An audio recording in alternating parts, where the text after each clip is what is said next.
been said any better by anybody ever. And I wrote all this stuff down. I'm going to read it. I've got 5 minutes. So I'm probably going to fail a little bit at that. But before I get started, I mean, you know, there's so many things to say, and you're constantly thinking about new things, and all of the things that we've been trying to think of to say for the last couple of days and the last couple of weeks, or really the last couple of days, because we never gave up. She never gave up. And so we really didn't put much thought into this until we actually had to. But one of the things that I didn't write down that I just thought about was my mom had a lot of friends, and a lot of her friends went on before her, and she went to every one of their funerals, and she always was so sad at the funerals where the ministers didn't know this person and couldn't tell you about them, and she's got 3 ministers that know her inside out, and that's just the way that she is. I mean, that's the way it would have to be. It would have to be. So thank you all very much, and she would be so happy and proud. Okay. I've got a couple of props that I'm going to put up here. Coca-Cola, telephone.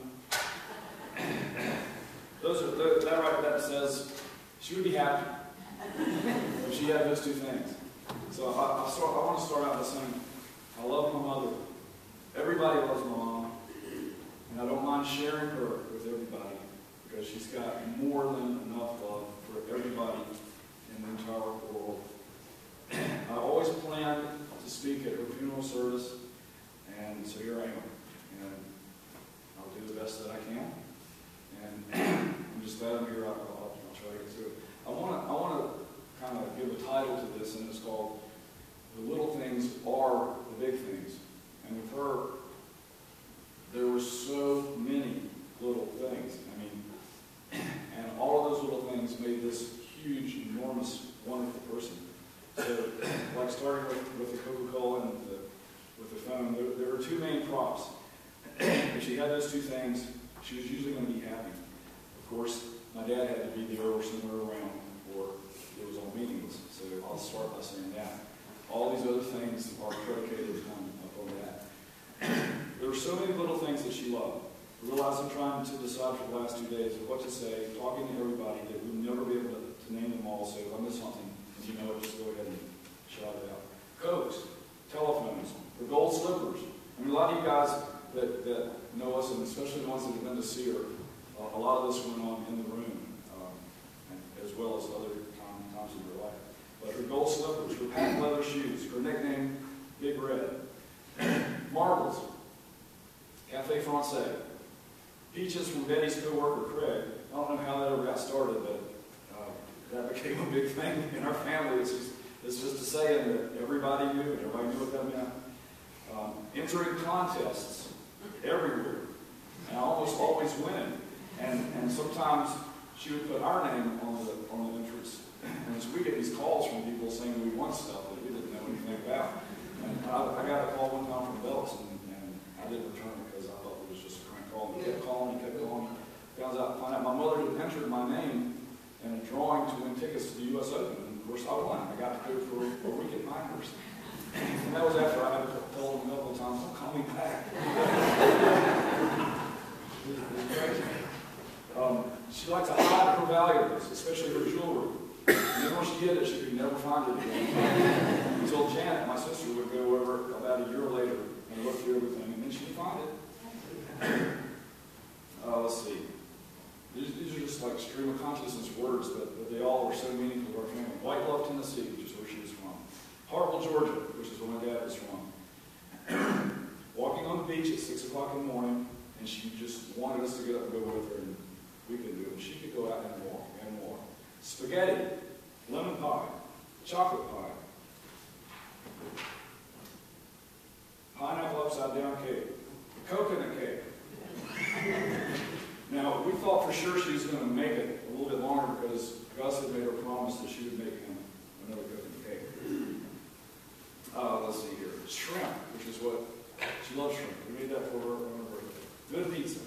Steve Seafood. Shopping for bargains, coupons, and her employee discount at JCPenney. One of the things that she always said was she only wanted a 7-line obituary because that was free. So we actually, we didn't get the obituary in on time, so they went ahead and put a 7-line obituary in the first day. So she did get that. She also got another one, but that was on us, so that was okay. JCPenney, where she worked for 25 years, was a catalog supervisor. Parkridge Shopping Center, where that was, where we spent so much time. Rosie the Riveter, worrying about people. When she was in the hospital, which was a lot over the last 3 years, she worried about Dad. I mean, here she is, sick. And I mean, it's funny, she was in terrible shape, but, you know, it was kind of funny, you kind of didn't, I mean, you knew that she was in terrible shape, but you just more like, she was worrying about you all the time. It was just kind of like normal. She worried about Dad getting enough rest, getting enough food. She worried about us when we go in and she'd go, aren't you supposed to be at work? Dad, you're good at work. So, just worrying about people all the time. Speaking of peaches, she also said that she didn't trust anybody that didn't like peaches. So, every gift was of equal value whenever Christmas or those kinds of things. You know. She wouldn't shop for herself, but she would give everybody else anything and everything. So if we didn't go shopping for her, she literally wouldn't have anything to wear.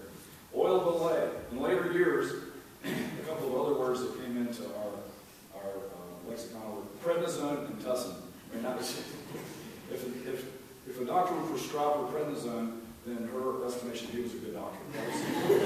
That was where the bar was set. Getting her hair done on Saturday because church was on Sunday, and that was really important. She wasn't in this church, and she was going to look her best. Her love for everybody was unconditional. I guess that's really not a small thing, even though I call this the small things or the big things, but her love was unconditional. God made such a special person in her. From the time she was a little girl, her younger siblings needed a mom. From the time she was around 12 or 13 years old. She knew how to do it, and she knew how to do it perfectly. She helped name most of her brothers, and she named her sister. And people loved her because she loved them. She loved everybody. She took in all of our friends when we were growing up. She was supportive. She was loving. She was positive. She was strong. She was so strong. She was smart. She was insightful. Growing up was like having the whole neighborhood and all of our friends as our family, literally. She loved everybody. She was a fantastic mom to her actual kids. She was a fantastic wife to Dad. And she was a fantastic daughter-in-law to everybody in Hartford, which my dad is from. And there was a great extended family there. And those people were just fantastic. And their mom just took to them. They took her just like everybody else ever in her entire life. She was a fantastic grandmother to Matthew, who was a fantastic grandson back to her. She was also a fantastic grandma to Michael and Gwen Navarro, who lost their grandmothers early. She loved them just like her own. She loved Stephanie as much as anybody. And she loved Barb and Bill too. So I'm getting a little deep here, so let's talk about our cross. One of the great things, and you know, we usually were laughing at our house, and we were laughing at the hospital. But over the years, she had her phone buddies, and most of you people know her phone buddies. Frances Hadley, and these are people that she could talk to for hours at a time. Frances Hadley, Lois Groom, Frances Reardon, Frida Weiss, Fanny Caldwell, her cousin Bobby, Norris, cousin Norris from Tennessee. Sonny, he likes Bill Westcott, but we always call him Sonny. Sonny, if you're seeing this video, I'm sorry. Jean Kraft, and then especially her sister June, who they would talk until 3 or 4 o'clock in the morning. We finally had to get Dad a cell phone because we had to have him a cell phone so we could get through to the house and make sure that they were okay, or make sure that they hadn't, like, the phone wasn't out of order or something like that. And it wasn't. It wasn't ever out of order. It was working just fine. I love to talk to her on the telephone. I did learn from her that people that you really enjoy talking to on the phone are usually really great people. And she was, I really liked talking to her on the phone. In the hospital, she couldn't talk, but she would call people. When she'd have a phone there, and It's truly unbelievable that she could work the phone. She might have dialed 9704, and she'd log her phone numbers. Particularly Janet and Betty, they would be at home, the phone would ring, and they'd pick it up. And they'd hear the machines in the background. That meant Mom was there. So they would carry on one side of the conversation as long as they could, and they'd say, I love you, and you love me, and they'd hang up. But, I mean, even though she didn't talk, it didn't make any difference. She was still on the phone and loving people. Coca-Cola was always important in our life. Pete's sister, Dad's aunt and uncle. Coke memorabilia in the hospital, she wanted to Coke. She couldn't speak, but she could mouth. If she said, I want Coke, I want to go home. I want Coke, I want to go home. So it was illegal, but she couldn't swallow right if she aspirated everything. Even so, I snuck her a little Coke. I learned a lot of new things being with her in the hospital on and off for the last 3 years. Like I think they said earlier, it was terrifying and it was sad, but it was also, in a kind of weird way, it was fun. Being with her was just fun. It wasn't fun when she was so sick, but most of the time she'd be really sick for a while and then she would be recovered. And it was some of the best times I've ever had in my life was going up there and staying with her in the hospital and watching her interact with those people. Let me just read what I wrote because I don't want to make a mistake here. All the staff at the hospital loved her. She got to them, even when she couldn't talk. They would come in, she would take their hand, she would mouth words to them, she would say, that's a beautiful necklace, that's a beautiful. She had something nice to say to every single person. And after a while, some of the nurses, when they were off duty, would come in and hold her hand just because they wanted her to hear Mom. And they would come in and hold her hand for 30 minutes and talk to us. And one of them said, when you all were growing up, did everybody want to come and live with you? And we said, yeah. And a lot of them did. The doctor said she was a miracle, and said that one of them, in fact, one of her main doctors said that he felt like she was his mother. My cousin Bill Westcott wrote me and told me that she once told him that there was not anything that she could not get done. If she saw something that needed fixing or getting done, she found out how to do it or who could do it, and she worked on it until she accomplished what she wanted done. She also knew what was right and wrong. And she made sure people did what was right. Bill's wife, Janet, said that my mom was just one of those classy ladies that you just had to admire and admire. And I said that all the small things make a big thing. There were some things that were just plain big. And, of course, one of the biggest things in her life was Grace Methodist Church. She and Dad had been for 48 years. And another huge thing was Robert D. So she called my dad. They were married for 60 years this past September. And then, of course, her family. And I, of course, can't say goodbye, Mom.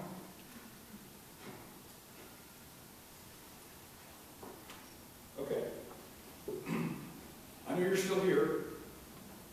And I'm going to talk to you. We're going to all talk to you every day.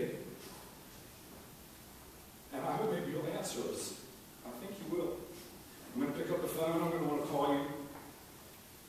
I'm going to call you because I want to talk to you on the phone because you're one of those great people to talk to on the phone. You're the greatest. The absolute greatest. And then I found a poem that I want to read.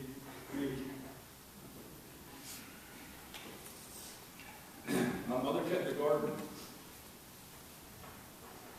My mother kept a garden of the heart. She planted all the good things that gave my life its start. She turned me to the sunshine and encouraged me to dream, fostering and nurturing the seeds of self-esteem.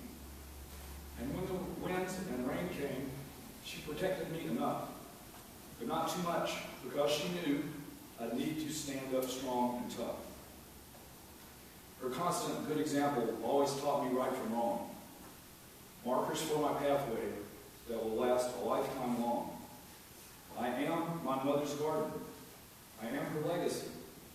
And I hope today she feels the love reflected back from me.